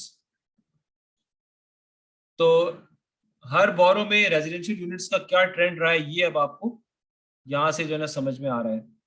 अच्छा, ये चीजें ब्रेक इसलिए बीच में हो रही हैं क्योंकि ये ईयर का डेटा मौजूद नहीं है, समझ में आ रही बात की। तो ये जो हमारा ईयर बिल्ड वेरिएबल है, this is not actually an year variable, क्योंकि मुख्तलिफ टाइम के ऊपर उसने टाइम रिकॉर्ड किया हुआ है। तो ये बीच में ब्रेक्स का मतलब ये है कि वो डेटा उस टाइम का मौजूद नहीं है, वो साल में रिकॉर्डेड ही नहीं है कि उस साल में कोई हमारी इमारत बनी नहीं थी, ठीक है। ये बेसिकल, लेकिन अब आप खुद देख के बता सकते हैं कि मुख्तलिफ बोरोज में कि ज्यादा अच्छे ट्रेंड्स आपको किसके वाजे तौर पर नजर आ रहे हैं। कि बोरो 4 के ट्रेंड्स आपको ऊपर ऊपर के नजर आ रहे हैं, पिंक में बोरो 5 के ट्रेंड्स आपको ऊपर ऊपर के नजर आ रहे हैं, यहाँ पे जो ऑरेंज है वो जरा नीचे ही नजर आ रहा है, ठीक है। अगर आप बोरो के अलावा कोई लेजेंड देखना चाहते हैं तो you can C the building type, और इसको आप हटा दें ईयर बिल्ड को, अब दोबारा से आप सेल डेट ले आए यहाँ पे। तो मैं इसको, तो बिल्डिंग टाइप में अब आप देख रहे हैं कि ज्यादा तो वाजे जो है ना वो कौन सी ज्यादा है कि dwellings are the most prominent ones, जो कि पूरा ऊपर ही स्टे कर रही हैं। उसके बाद जो है ना अपार्टमेंट्स हैं जो कि मेनली गए हैं, और तीसरे नंबर पे आपके यूनिट्स हैं, और फैक्ट्रीज वगैरह तो कहीं बीच में उनका कोई वो है ही नहीं। अच्छा सॉरी, ये with respect to residential units हैं, नॉट द सेल्स प्राइस। तो अब आप ये देखें सेल्स प्राइस का ट्रेंड है, तो ड्वेलिंग्स हैं, उसके बाद ये जो अपार्टमेंट्स हैं ये फिलहाल तीसरे दिन जो है ना उनकी कमी आ गई है, और ये जो आपके बिल्डिंग्स हैं उनकी सेल्स में कदरे थोड़ी, थर्ड डे जो है ना वो थोड़ा सा आपको हुआ है, ठीक है। तो इस तरह की चीजें जो है ना आप रिबन चार्ट से बहुत सारी आप देखें कॉम्बिनेशंस बना के आप चीजों को जो है ना वो अच्छे तरीके से जो है ना वो आप एक्सप्लोर कर सकते हैं। जैसे टेक्स्ट क्लास हो गई, ठीक है। तो टेक्स्ट क्लास हमारी इतनी है नहीं, तो टेक्स्ट क्लास के हिसाब से आप सेल्स अगर देखना चाहें जो कि जरूरी है सेल के टाइम पे, टेक्स्ट क्लास जो है ना वो टेक्स्ट क्लास 1 जो है ना वो बेसिकली आपको सबसे ज्यादा सेल्स का वो बेनिफिट दे रही है, फिर 2 है, फिर ये आपस में इनका थोड़ा सा वो चीज है, ठीक है। बिल्डिंग क्लास भी आप देख लें सेल के टाइम पे। अब यहाँ पर चूंकि बिल्डिंग क्लासेस हमारी बहुत ज्यादा है, तो अब आपको बिल्डिंग क्लास का भी अच्छा खासा यहाँ पे नॉलेज हो सकता है अपने नेबरहुड्स के अंदर कि वो क्या, अगर बिल्डिंग क्लास पे आप चाहें तो आप फिल्टर भी लगा सकते हैं कि नहीं मुझे कौन कौन सी पर्टिकुलर देखनी है। मैं कहूँ भाई सिर्फ एक ही मुझे आप दिखाओ, सही है। तो एक ही दिखाने के लिए आप एक का यहाँ पे जो है ना वो फिल्टर आप डाल दो। लेट्स से कि मैं डेटा फील्ड्स यहाँ डालता हूँ, तो building class at the sale time, तो मैं कहूँगा कि सिर्फ A0, A1, A2, A3, A4, A5 and A9, ठीक है। तो फिलहाल मेरे लिए सिर्फ यही है। तो आप देखें इस इनके अंदर जो है ना वो कमर्शियल यूनिट्स मेरे 0 हैं, और ये सारी चीजें ऊपर से मेरे हिसाब से चेंज हो रही हैं। मुझे ये भी पर्सपेक्टिव मिल गया कि मैक्सिमम जो टोटल सेल्स प्राइस $115 मिलियन है इस पर्टिकुलर कॉम्बिनेशन के लिए। और आई कैन सी हियर के जो मेरा जो A1 है, A1 का मेरा सबसे ज्यादा जो है ना वो सेल्स प्राइस आ रही है, ठीक है, और वो नीचे गई है तीसरे दिन। और इसी तरह जो है ना ये जो पिंक है A4, ये पिंक जो है ना बहुत अच्छी परफॉर्मेंस दे गया है। तो ये basically over different time periods किस तरह से वो वेरी कर रहा है, ठीक है। तो ये यानी ये बहुत अच्छा चार्ट है, this is one of the most famous ones मेरे हिसाब से, जो कि लोग इसको इस्तेमाल करते हैं, और ये मतलब इसमें आपको बहुत सारी चीजें जो है ना पता चल सकती हैं। सही है, समझ में आ गई भाई? जी सर। हाँ ठीक है। अच्छा, अगला जो चार्ट है वो आपका बेसिकली फनल चार्ट है। फनल चार्ट बेसिकली ये कहता है कि it shows you the steps of a process. ठीक है, जैसे आपने देखा होगा कि हमारे यहाँ जब भी कोई कस्टमर एंगेज होता है तो उसका पूरा एक प्रोसेस चलता है कि पहले उसको मार्केटिंग की जाती है, फिर उसका जो है ना वो वो एक्सेस होता है, फिर वो कन्वर्ट होता है, फिर वो आपको सेल्स देता है। ठीक है, इस तरह पूरा एक हायरार्की आपकी बनती है। उसकी कोई इसी तरह प्रोडक्ट मैन्युफैक्चरिंग होता है कि पहले प्रोडक्ट परचेज होता है, फिर पहले प्रोडक्ट का ऑर्डर दिया जाता है, फिर वो मैन्युफैक्चर होता है, फिर वो डिलीवर होता है, फिर वो वेयरहाउस तक पहुंचाया जाता है, वहां से आउटलेट में आता है, वहां से वो सेल होता है। अब इन सारी चीजों के अंदर जो अगर मैं कोई न्यूमेरिकल केपीआई का एनालिसिस करना चाहूँ तो उसके लिए मुझे फनल चार्ट जो है वो बहुत अच्छा काम देता है। ठीक है, अब यहाँ मैंने बेसिकली फनल चार्ट में मेरा इंटेंशन ये था कि मैं बेसिकली सेल प्राइस का एनालिसिस करूँ with respect to the building class. ठीक है, कि बिल्डिंग क्लास के हिसाब से मैं देखना चाहता हूँ कि कौन सी बिल्डिंग क्लास है जो मुझे सबसे ज्यादा सेल्स दे रही है, और जो दूसरी उसके मुकाबले में कम है तो कितनी कम है, कितनी कम है उसके मुकाबले में, ये चीज मैं देखना चाह रहा था। ठीक है, तो यहाँ से मुझे पता चला अब ये नेबरहुड चले, आप कहते हैं मैं सारे नेबरहुड्स के क्रॉस अप्लाई कर देता हूँ। ठीक है, लॉट साइजेस में पूरे पूरे कर देता हूँ, ये मैंने हर एक को हर एक के क्रॉस करके दे दिया, और सारे मुझे वो नजर भी आ रहे हैं इस वक्त बिल्डिंग क्लासेस। ठीक है, अब मुझे ये बेसिकली पता चल रहा है कि टोटल सेल प्राइस तो मेरी इतनी है। अब A1 जो बिल्डिंग क्लास है वो सबसे ज्यादा मेरे पास वैल्यूएबल क्लास है, जो कि मुझे सबसे ज्यादा मुझे वैल्यू दे रही है। ठीक है, उसके बाद A5 है, लेकिन A5 जो है ना वो A1 का 81% है। ठीक है, ये मेरा फनल बन रहा है। फनल के एंड पे ना मैं अपने कस्टमर को बेसिकली वो कन्वर्ट कर लेता हूँ, ये उस तरह का फनल है। फिलहाल मैं मैंने फनल बनाया अपने बिल्डिंग क्लासेस का, कि मेरे लिए कौन सी बिल्डिंग क्लासेस ज्यादा प्रॉफिटेबल है, कौन सी मेरे लिए कम प्रॉफिटेबल है। ठीक है, तो सबसे ज्यादा प्रॉफिटेबल जो क्लास है मेरे लिए across all the possible neighbourhoods, या आप कह लें कि बोरोज आप कह लें, वो जो है A1 है, followed by A5, followed by A2। और आप देख रहे हैं कि ये जो शुरू किए उनका इतना फर्क नहीं है, लेकिन अब ये जो क्लास है, ये जो क्लास है आपकी B3, ये C0 के मुकाबले में काफी कम हो गई, उसका 68% है, सॉरी 86% है। यहाँ पे ऊपर ऊपर देखेंगे ये जो आ रही है उसका 98% आ रहा है ऊपर वाली का। ठीक है, यहाँ से भी थोड़ा सा कम हुआ है, ये उसका कितना आ रहा है, 81% आ रहा है। तो A1 जो है ना वो आउटस्टैंडिंग हमारी बिल्डिंग क्लास है। ठीक है, जिसमें मुझे सबसे सेल मिल रही है। बाकी जहाँ पे कमी आ रही है वो आप देखें कि F5 से C3 पे अच्छी खासी कमी आ रही है। तो यहाँ से मुझे सैकड़ों पीसेस ऑफ इंफॉर्मेशन मिल सकते हैं, और ये जो नीचे की बिल्डिंग क्लासेस है वो मेरे लिए बिल्कुल भी प्रॉफिटेबल नहीं है with respect to my funnel.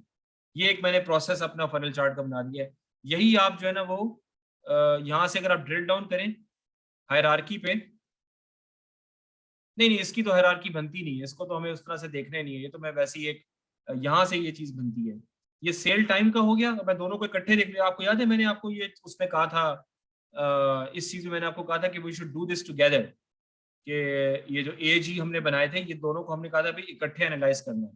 तो वही काम मैं यहाँ पे कर रहा हूँ कि मैं इन दोनों को बेसिकली सेल टाइम को मैंने देखा तो there does not seem to be much difference between the building class at sale time and present. ठीक है, A1 A5 अब देखे ना, उसके बाद सेल टाइम के ऊपर A1 के बाद O2 है, और प्रेजेंट में A1 के बाद A5 है। तो देयर वाज अ डिफरेंस। अब वो जाहिर सी बात है कि इस तरह की चीजें वो आपको बिजनेस नॉलेज से पता चलेंगी कि क्या हम कर सकते हैं। ऊपर से सारे KPIs आपके यहाँ पे चेंज भी हो रहे हैं। ठीक है, तो अगर आप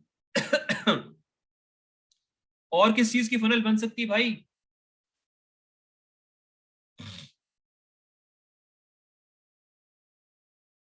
बोरो की फनल बना ले सेल्स प्राइस के हिसाब से, तो आपको देखें ये चीज तो हमें ऑलरेडी समझ में आ चुकी है, लेकिन कौन सी बोरो किसके हिसाब से कितनी कम है वो आपको पता चल रहा है। तो इससे ऐसा लग रहा है कि बोरो 3 और बोरो 4 बहुत अच्छी हैं, और फिर बोरो 1 और बोरो 5 और 2 ये एक दूसरा क्लस्टर जो कदरे कम है। तो ये मैं इस हिसाब से अपनी स्ट्रेटजीज वगैरह जो है ना वो डेवलप करके मैं इसको देख सकता हूँ। और अगर मैं सेल प्राइस नहीं देखना चाह रहा तो मैं लेट्स से कि I am looking at the number of commercial units.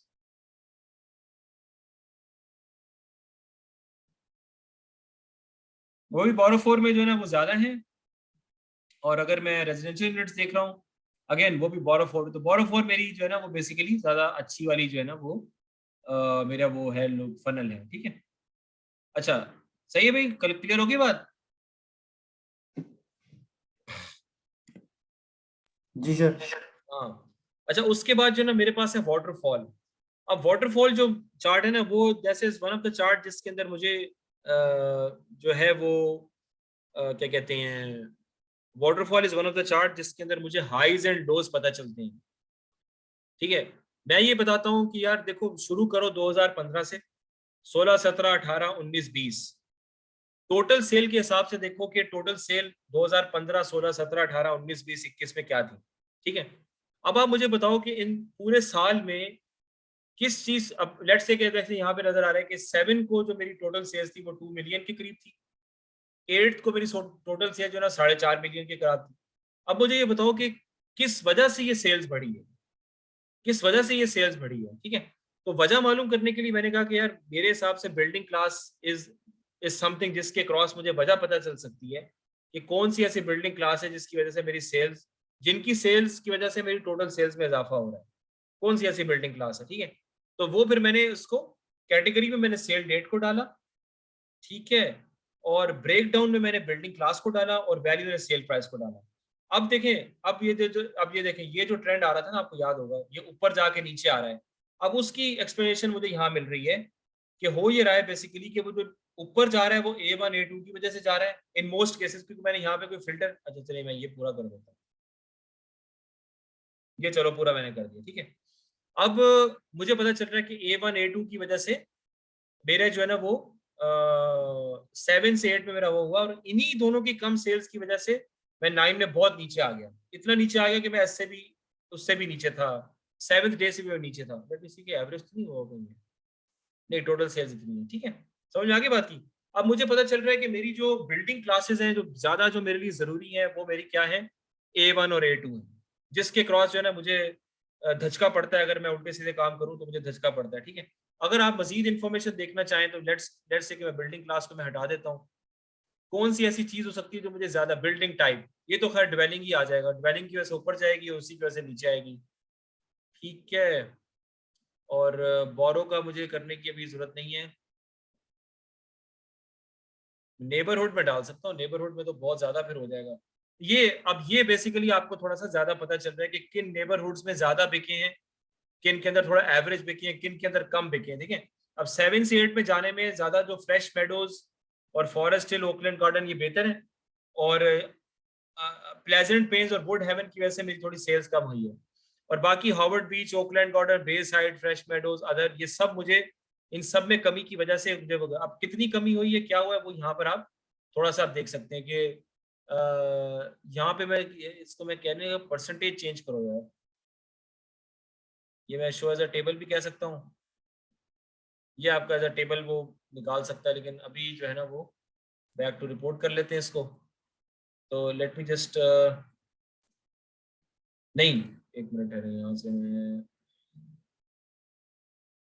Show value as, हाँ ये 6.53% बढ़ा,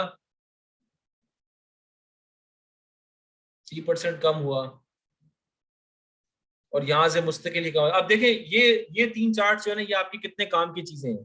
ठीक है, आपको इससे कितना इन्फॉर्मेशन पता चल रही है कि भाई ज्यादा इंपॉर्टेंट एरियाज कौन से हैं जो जिनकी वजह से सेल्स कम हो रही है, जिनकी वजह से सेल्स ज्यादा हो रही है। तो आप इस तरह के अपने चार्ट्स मजीद जो है ना वो क्रिएट कर सकते हैं, ताकि जो है ना उसमें हम थोड़ा सा इंफॉर्मेशन को एनालिसिस कर सकें। ठीक है, तो अब ये जितने भी चार्ट्स हैं यहाँ पर आप देखें, आप यहाँ पे चीजें ऊंच चीज करके देखेंगे तो यहाँ पर अब सब चीजें वो आप अपने हिसाब से चीजों को चेंज करके देख सकते हैं। तो यहाँ से इस ब्लॉक साइज के अंदर क्या चीजें हो रही हैं, किस तरह हो रहा है, आप चाहें तो इसको आप वो करके, आप कहीं भी मुझे रिसेंटली देखना है तो इसको हटा दें आप और ईयर बिल्ड को ले आए। ठीक है, ईयर बिल्ड को लाएंगे तो आप कह दें यहाँ पे 2000, तो 2000 में तो बिल्कुल ही काम जो है ना वो बहुत ही कम है जो अभी रिसेंट बने हैं। तो लेट्स से कि मैं 1950 से ऑनवर्ड्स लेता हूँ। ठीक है, तो 1950 से रिसेंटली जो है ना वो मेरे जो ज्यादा जो है ना वो ये आपको जो है यहाँ पे ट्रेंड जिस तरह से नजर आ रहे हैं। ठीक है, रिसेंट कंस्ट्रक्शन जो है मुझे उनके क्रॉस मेरे पास इतना डेटा नहीं है कि मैं इसको वो कर सकूं। ठीक है, अच्छा हर हर जो चार्ट है उसमें आप ये देखें, ये व्यू है इसका, इसको आप व्यू में लेके जा सकते हैं, इसका बेसिकली डैशबोर्ड व्यू है, ठीक है। और then I can go back, यहाँ पे मैं थोड़ा सा मजीद चीज़ों को तफसील से देख सकता हूँ, यहीं पे मैं आके ड्रिल डाउन ड्रिल अप वगैरह कर सकता हूँ। तो ये एक चीज़ है जो कि अच्छी है। और दूसरा, अगर मैंने पब्लिश वगैरह करवाना हो तो पब्लिश के बाद आप अपना वो क्या कहते हैं, माई वर्क स्पेस है, उसमें आप सेव करें और आगे उसको जाके पब्लिश कर दें तो आपको URL वगैरह मिल जाएगा, ठीक है। उसके अलावा जो है ना, हम जो चार्ट्स दे सकते हैं, late me just copy this, क्योंकि अब आप ये देख रहे हैं कि भाई ये जो हमने शुरू में डिसाइड किया था ना, ट्रांसफॉर्म फेज को देखने के बाद कि ज्यादा इंपॉर्टेंट वेरिएबल्स कौन कौन से हैं जिनके क्रॉस मैंने चीजों को स्लाइड करना हो सकता है, डायमेंशन जो बन सकते हैं, वो मैं हर चार्ट में रखने की कोशिश करूंगा। तो इसलिए मैं डुप्लीकेट करता चला जाऊंगा जब तक कि मुझे उसकी चीज जो है ना वो मेरे काम की चीज ना मिले, ठीक है। अच्छा, अब वो चीज़ है जो मैं इम्प्रॉम्प्टू बगैर तैयारी के कर रहा हूँ। तो लेट्स से कि मैं अब लोकेशन से हट जाता हूँ, लोकेशन का एनालिसिस बहुत हो गया, अब मैं आ जाता हूँ बिल्डिंग टाइप के ऊपर। लेकिन बिल्डिंग टाइप का एनालिसिस करने की मुझे ना इतनी कोई खास जरूरत नहीं है, क्योंकि मुझे पता है कि ड्वेलिंग्स जो है ना वो ही बेसिकली आपकी काम की चीज़ें हैं, ठीक है। तो बहरहाल मैं इसको लेके चलता हूँ इस तरह से। तो ये मैं फिलहाल हटा देता हूँ क्योंकि मुझे अब कोई दूसरा चार्ट आप लोगों को दिखाना है। तो ये तो आप लोगों ने एक्सेल में बनाए होंगे ना, स्टैट कॉलम चार्ट वगैरह।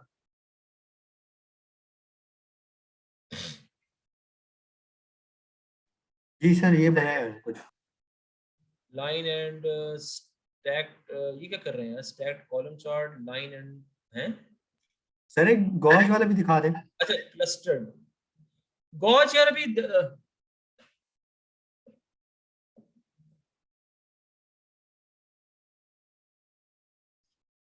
गॉज में लेट्स से कि मैं सेल्स प्राइस को लेके चलता हूँ, ठीक है। तो मिनिमम वैल्यू मेरी सेल्स प्राइस की होनी चाहिए। अब यहाँ पे देखिए मुझे मिनिमम वैल्यू डालनी पड़ेगी, तो बहरहाल यहीं पे मैं ऐसा करता हूँ कि सेल्स प्राइस ही डाल देता हूँ और मैं उसका मिनिमम सेलेक्ट कर लेता हूँ, ठीक है। और अगेन अब सेल्स प्राइस ही डाल देता हूँ, यहाँ पे मैं उसका मैक्सिमम सेलेक्ट कर लेता हूँ। और टारगेट वैल्यू जो है ना वो, टारगेट वैल्यू के लिए मुझे एक्चुअली टारगेट वैल्यू यहाँ पे क्रिएट करनी पड़ेगी। I need to create a target value, I need to create a column जिसके अंदर टारगेट वैल्यूज हो, वो एक पूरा फॉर्मेट इसका बनाना पड़ता है। तो let me just give it a shot here first. ये इसमें आएगा नहीं असल में ना, नंबर ऑफ टोटल यूनिट्स,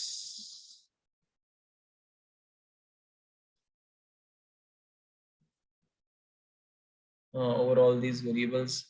यहाँ पे एक्चुअली इसमें होता ही है कि मैं आपको बाद में दिखा दूंगा, इसमें होता ही है कि आपको एक टेबल बनाना पड़ता है जिसके अंदर आप अपनी मिनिमम और मैक्सिमम वैल्यू सेल्स की, ये तो खैर this is not the right thing to do जो मैंने किया है। मुझे मिनिमम सेल्स बतानी पड़ती है, मिनिमम कितनी है, तो मैंने कॉलम का मिनिमम निकाल के दे दिया। That is not how it happens. तो लेट्स से कि मैं यहाँ पे ईयर बिल्ड का मिनिमम कर दूं और यहाँ पे ईयर बिल्ड का, मैं आपको सिर्फ एग्जांपल दे रहा हूँ, वो कोई इतना इसका वो होगा नहीं। और टारगेट वैल्यू लेट्स से कि मैं I don't know, total units becomes the target value. तो यहाँ पे एक्चुअली होता ही है कि मिनिमम वैल्यू जो भी आप डालेंगे ना वो यहाँ आएगी, मैक्सिमम यहाँ आएगी, टारगेट वैल्यू के क्रॉस लेवल आएगा और एक्चुअल जो सेल्स प्राइस की वैल्यू है वो यहाँ पे उसका कलर आ जाएगा, बाकी वाइट होगा, ठीक है। ये आपका गॉड चार्ट है। ये इसके लिए ये हम करेंगे बाद में, हम इसके लिए हमें बनाना पड़ेगा वो, विल हैव टू सी सम क्या कहते हैं, एक टेबल छोटा सा बनाना पड़ता है, ये वो है गॉड चार्ट है। अभी फिलहाल मैं ये देख रहा हूँ कि स्टैक और क्लस्टर का हम लोग जरा मतलब समझ लें कि इसके अंदर हम क्या क्या चीजें देख सकते हैं। सो इसके अंदर लाइंस भी आती है ना, तो the shared access, let me see के बिल्डिंग क्लास की आ गई, लाइन की वैल्यू जो है मैं टोटल यूनिट्स की दिखाना चाह रहा हूँ, कॉलम की जो वैल्यूज हैं, just take this as the complete one, column की वैल्यू जो है ना वो सेल प्राइस होगी, जाहिर सी बात है। और कॉलम सीरीज जो होगी लेट्स से कि वो मेरी टेक्स्ट क्लास होगी।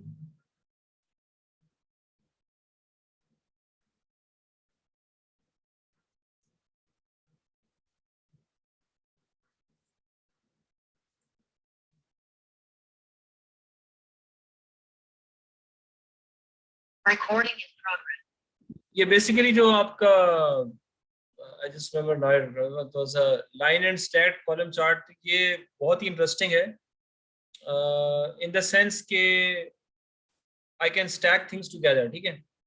अब basically I want to have a borough analysis, तो मैंने यहाँ पे लिख दिया बोरो, शेयर्ड एक्सेस में मैंने बोरो कर दिया, ठीक है। I want to analyze the sales price, तो मैंने कॉलम वैल्यूज में सेल प्राइस डाल दी, ठीक है। अब मैं ये चाहता हूँ कि मैं बोरो को सेल्स प्राइस का बोरो के साथ सेल्स प्राइस का एनालिसिस करूं, लेकिन with respect to the text class, यानी बोरो के एनालिसिस के अंदर मेरे पास टेक्स्ट क्लास का भी एनालिसिस आ जाए। तो फॉर एग्जांपल मुझे पता है कि बोरो 4 बड़ी जबरदस्त क्लास है, ठीक है। अब उसके अंदर जो सबसे ज्यादा जो टेक्स्ट क्लास जो जिसकी वजह से मुझे सबसे ज्यादा सेल्स हो रही है वो टेक्स्ट क्लास 1 है, ठीक है। बोरो 3 में भी यही है, लेकिन बोरो 1 के अंदर जो है ना वो टेक्स्ट क्लास 2 का कंट्रीब्यूशन ज्यादा है, और बाकी जो दोनों बोरोज हैं उनके अंदर भी टेक्स्ट क्लास 1 जो है ना ज्यादा बेहतर है। तो सिर्फ बोरो 1 के अंदर टेक्स्ट क्लास 2 है, बाकी सब टेक्स्ट क्लास 1 का जो है ना वो ज्यादा है, ठीक है। अच्छा, इसके साथ साथ अगर आप कोई एक्स्ट्रा रेजिडेंशियल यूनिट्स भी देखना चाहते हैं, रेजिडेंशियल यूनिट, तो वो लाइन वैल्यूज में डाल दें, तो आप देखेंगे टोटल रेजिडेंशियल यूनिट्स जो है ना वो अक्रॉस द डिफरेंट बोरोज किस तरह से वेरी कर रहे हैं, वो आपको यहाँ से समझ में आ जाएगा, ठीक है। तो रेजिडेंशियल यूनिट्स जो है ना वो बोरो 4 और बोरो 3 में ज्यादा है, और बाकियों में कम है।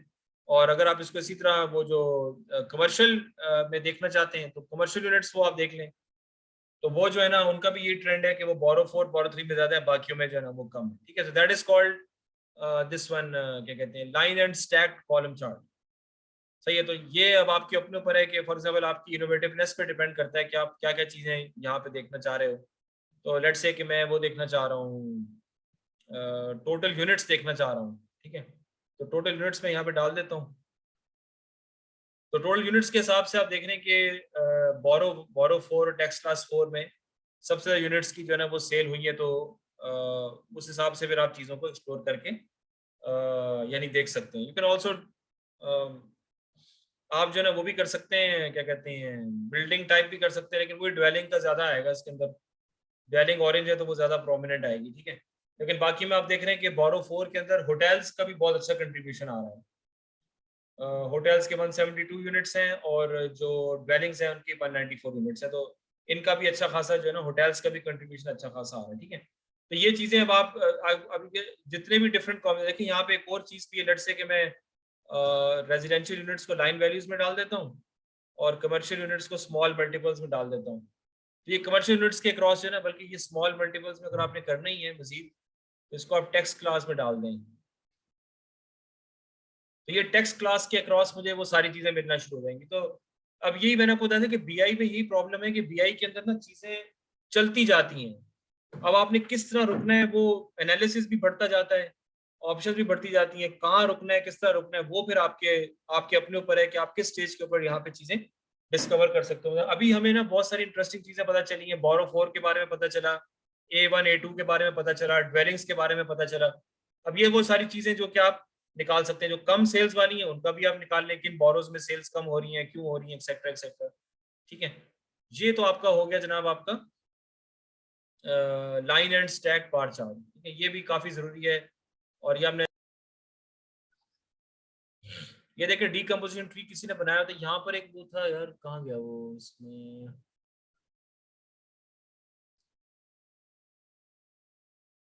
स्मार्ट नरेटिव या देयर वाज वन थिंग जो कि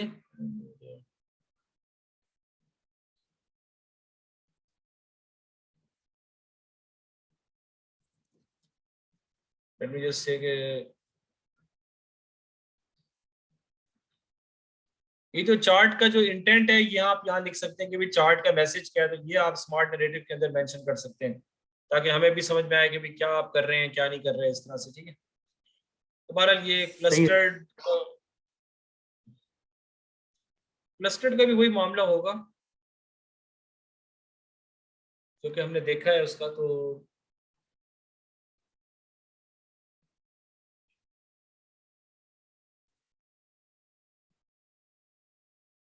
और हम उसको जो क्लस्टर करते हैं, लेट्स से कि मैं उसको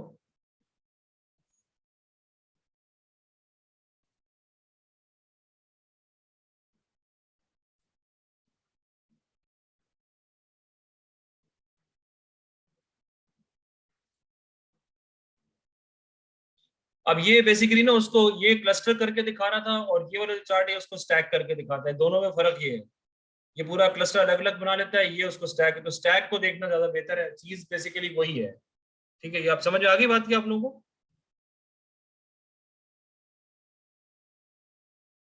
इट्स द सेम थिंग, ये आपको स्टैक कर देता है और ये आपको वो क्लस्टर करके दिखा रहा है। अच्छा, मतलब बाकी we have done the waterfall funnel. Distance आ गया, बाकी तो वही। सॉरी, क्या बताइएगा?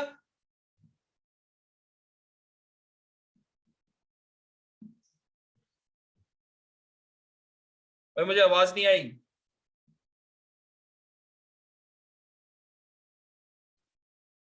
अच्छा, स्कैटर जो है ना यहाँ पर,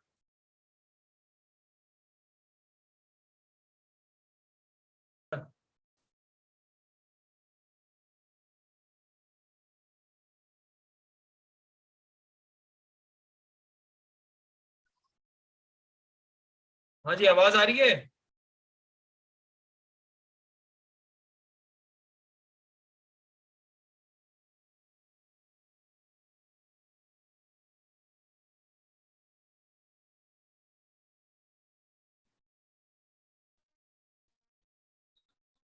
जी सर।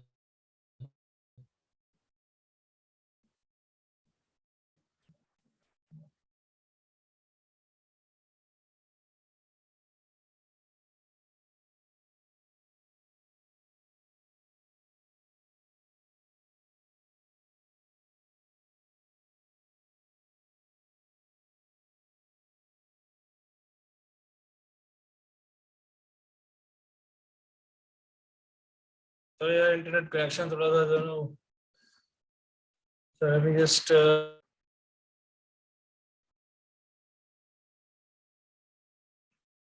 हाँ यार एक मिनट इधर थोड़ा सा।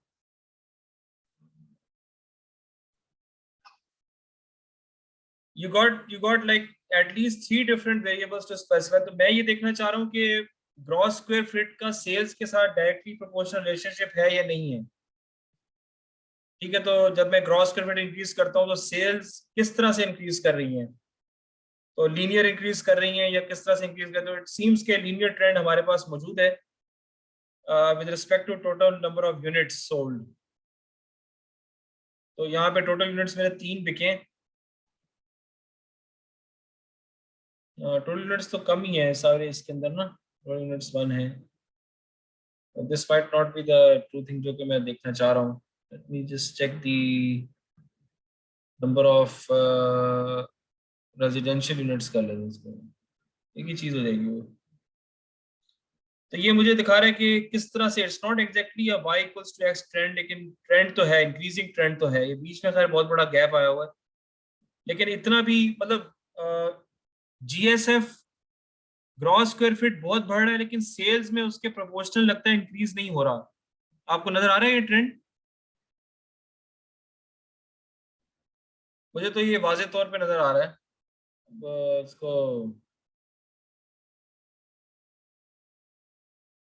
अब ये देखें आपके जब ग्रॉस स्क्वायर फीट मेरे बढ़ रहे हैं तो सेल्स उसके प्रोपोर्शनल नहीं बढ़ रहे बल्कि थोड़ा सा नीचे करके बढ़ रहे हैं। ठीक है, तो इट्स नॉट एग्जैक्टली दैट मैं इसको कहूँ कि बहुत ही ज्यादा जबरदस्त लीनियर किस्म का ट्रेंड है। लीनियर ट्रेंड नहीं है, उससे डैम्पन है थोड़ा सा।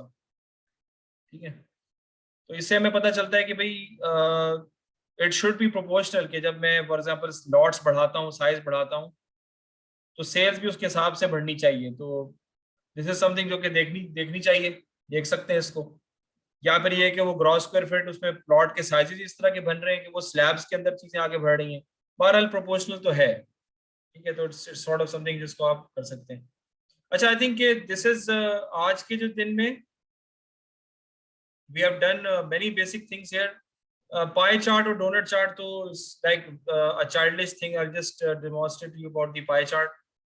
तो pie chart पे आप जैसे text classes हमारे पास कम है, ठीक है, तो text class को आप देख लें और text class को across the sales price कर लें, ये आपको उसका pie chart या donut chart बन के मिल जाएगा। तो ये I mean this is the least recommended chart.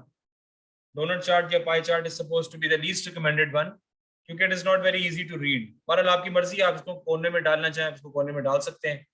ये ट्री मैप है, ये ऑलरेडी मैं आपको बता चुका हूँ। तो ट्री मैप में let's say I got different building classes, ठीक है, तो बिल्डिंग क्लास ये आ गया, मैं उसमें देखना चाह रहा हूँ अक्रॉस द सेल्स प्राइस, तो ये बड़े आराम से मेरे पास ट्री मैप जो है ना वो आ गया, ठीक है। ये वो चीज़ें जो मुझे ज़रा सही तरह बनती नज़र भी आ रही है, वरना तो ये बड़ा कचूमर निकल जाता है इसका।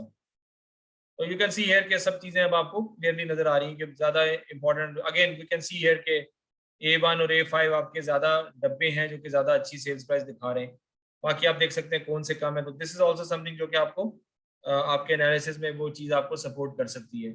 फिलहाल हमारे पास कोई लोकेशन का डेटा नहीं है, ये फिर हमारे पास इंशाल्लाह डेटा आएगा तो हम इसको बताएंगे। ये आपके पास एक मल्टी रो कार्ड है, जो कि मल्टीपल KPIs का कार्ड आप डालना चाहते हैं, ऐड डेटा फील्ड्स है। अब ये मैंने कभी ट्राई किया नहीं है, लेकिन मैं इसको अभी देख लेता हूँ ट्राई करके। तो सेल्स प्राइस हो गया, फिर मैं रेजिडेंशियल यूनिट्स देखना चाह रहा हूँ। अच्छा, दिस इज प्रीटी सिंपल। और फिर मैं कमर्शियल यूनिट्स डालना चाहता हूँ। ये आपको बेसिकली बड़े आराम से बता देता है, टोटल हर एक का बता रहा है, अगर आप इस तरह से देखना चाह रहे हैं, ठीक है। और दूसरा जो है ना फिर ये की इन्फ्लुएंस है, ये थोड़ा सा इसको थोड़ा सा देखना पड़ेगा। इसमें इंडिकेटर मसलन क्या है मेरे पास, सेल्स प्राइस और ट्रेंड एक्सेस जो है ना वो ईयर बिल्ड का होगा। टारगेट गोल्स तो खैर मैं अभी स्पेसिफाई नहीं कर रहा, ईयर बिल्ड मेरा ट्रेंड एक्सेस पे आ जाएगा, ठीक है। तो ये ट्रेंड हम ऑलरेडी देख चुके हैं। और फिर उसमें टारगेट गोल्स का मुझे वेरिएबल बनाना पड़ेगा। Let's say this is the target goal. तो टारगेट गोल फिलहाल सही है, लेकिन this is not logical thing to do here, ये हम बाद में सुकून से देखना पड़ेगा। टेबल बना सकते हैं, मैट्रिक्स है, की इन्फ्लुएंसर्स का चार्ट बनता है, ये भी you have to see this very clearly. इसको किस तरह से बनाया जाता है, की इन्फ्लुएंसर्स को एनालाइज क्या करना है आपने, लेट्स से कि सेल्स प्राइस एनालाइज करनी है। और एक्सप्लेन बाय जो है ना, let me just check the building type. तो अब वो रनिंग एनालिसिस कर रहा है, तो वो कह रहे हैं कि अभी आपके पास कोई भी इन्फ्लुएंसर इतना खास नहीं है। अगर मैं इसको एक्सपैंड बाय, अच्छा अभी देख रहे हैं इन्फ्लुएंसर वो निकालने चाह रहे हैं, तो सेल्स प्राइस को क्या चीज इम्पैक्ट कर सकती है। लेट्स से कि मैं टेक्स्ट क्लास पे रन करता हूँ, कहते हैं कोई इन्फ्लुएंसर नहीं है यहाँ पे। और अगर मैं इसको ईयर बिल्ड के क्रॉस करता हूँ, अगेन वी गॉट नथिंग।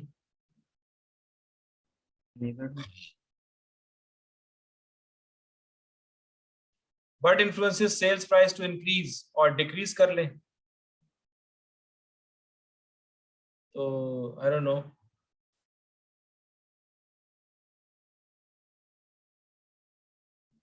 तो मैं इसको कह देता हूँ कि explain by let's say building type, और उसमें फिर आप expand by let's say neighbourhood. हाँ, ये थोड़ा सा गॉट दीस टॉप सेगमेंट्स, अभी ये थोड़ा सा देखना पड़ेगा मुझे कि ये किस तरह से, मैंने इसको कभी यूज नहीं किया, तो I will have to see this. बहुत सारी चीजें हैं, let's try this out, decomposition tree, this is very simple. तो एनालाइज मुझे क्या करना है, सेल्स प्राइस ही एनालाइज करनी है, and I want this to be explained by borough. हाँ, ये मैंने ये भी यूज किया था। ये प्लस करेंगे तो ये बोरोज की आपकी वो पूरा डिकम्पोजिशन ट्री बन के आ जाएगा कि टोटल्स, क्योंकि मैंने टोटल सेल्स प्राइस लिया हुआ है, बोरो 1 2 3 5, तो ये उसकी अब वो सेल्स, आप चाहें तो आप आगे और भी चीजें ऐड कर सकते हैं बोरो के क्रॉस, अगर आप आगे करना चाहें, फॉर एग्जांपल टेक्स्ट क्लास, तो ये फिर आगे टेक्स्ट क्लास के हिसाब से हो जाएगा, हाई वैल्यू दिखा दें, ये इस तरह है, ठीक है, आगे समझ में। तो अब आप देख रहे हैं कि आपको ये पता होना चाहिए कि आपने एनालिसिस करना क्या है, ये नहीं कि भाई मुझे इंटरेक्टिव डैशबोर्ड बनाना है। मसलन इस तरह मैं एक पूरा प्रोसेस बना सकता हूँ, बोरो टेक्स्ट क्लास पे ज्यादा, तो मुझे ज्यादा पैटर्न्स कौन से नजर आ रहे हैं, कौन से बेकार नजर आ रहे हैं, एक्सेट्रा एक्सेट्रा, ठीक है, ये हो गया। और फिर आप Q&A पे आ जाएं, तो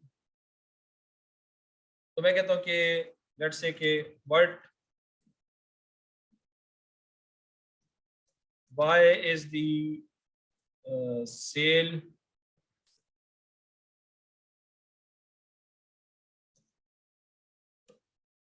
going down?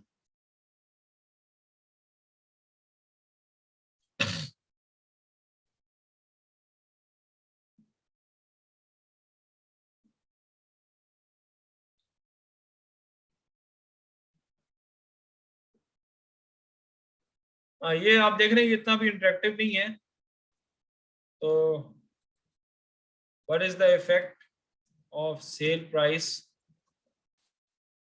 on borrow?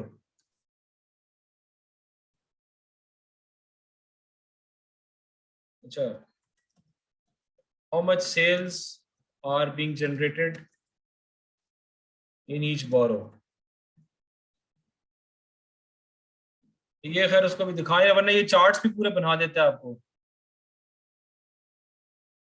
अच्छा ये सेल्स नहीं है, ये इसको मैं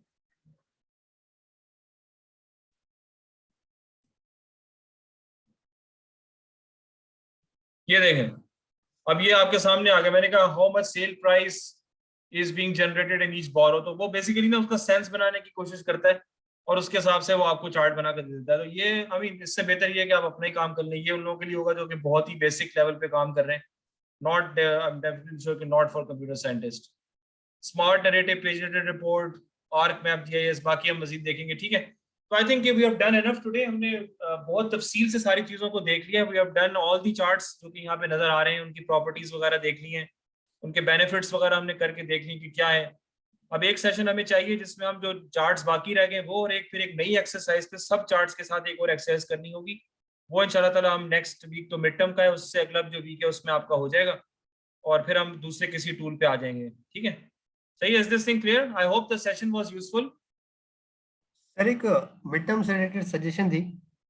जी सर आप जैसे कह रहे थे कि आप इतने ज्यादा दिन नहीं दे सकते।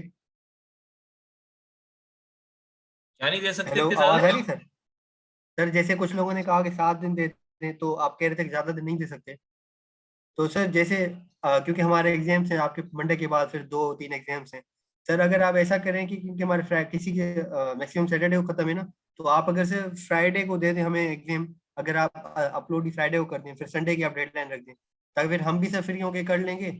और सर 3 दिन अरे ही हो गए हमारे पास सिर्फ। भाई, अरे भाई आप फिक्र नहीं करें, मैं आपको पूरा हफ्ता दे दूंगा। ये तो सीखने का बस सर, कोर्स बस तो है, फिर सही है। ये कोई मसला नहीं है, ये बस सर सीखने फिर का सही है। कोर्स है। बस आप लोगों को ये बस थैंक काम यू सो करने आ मच। जाए सब, और ऑब्वियसली आप मेरे से बेहतर ही करेंगे, क्योंकि मैं तो बीआईए का बहुत ज्यादा एक्सपर्ट नहीं हूँ, लेकिन मैं आपको बेसिकली मोटिवेट कर रहा हूँ सब चीजों के ऊपर। आप उसकी अलाइनमेंट करना, कौन सी चीज आपके एनालिसिस को सपोर्ट करती है, वो तो इंडिविजुअली हर आदमी अपने हिसाब से ही देख सकता है। तो ये बात याद रखें कि चीजें जो है ना वो सारी वाजे तौर पे नजर आनी चाहिए, ठीक है, और सारी चीजें क्लियर नजर आनी चाहिए, और क्लटर नहीं होना चाहिए, और सारी चीजें यूजफुल होनी चाहिए। ये बेसिकली बीआई है। कोई फजूल चीज ना हो, तो फजूल चीज डैशबोर्ड पे होगी तो उसके नंबर कटेंगे। ये एक असूल यही है। जिस चीज की जरूरत नहीं है वो उस पेज पे नजर नहीं आया। आप देखें कि मैंने इस तरह की चीजों के लिए मैंने सब चीजें चार्ट अलग अलग किए, कोई मैंने कंबाइंड डैशबोर्ड अभी तक नहीं बनाया मैंने, ठीक है। तो माना चले सही है, दैट्स फाइन।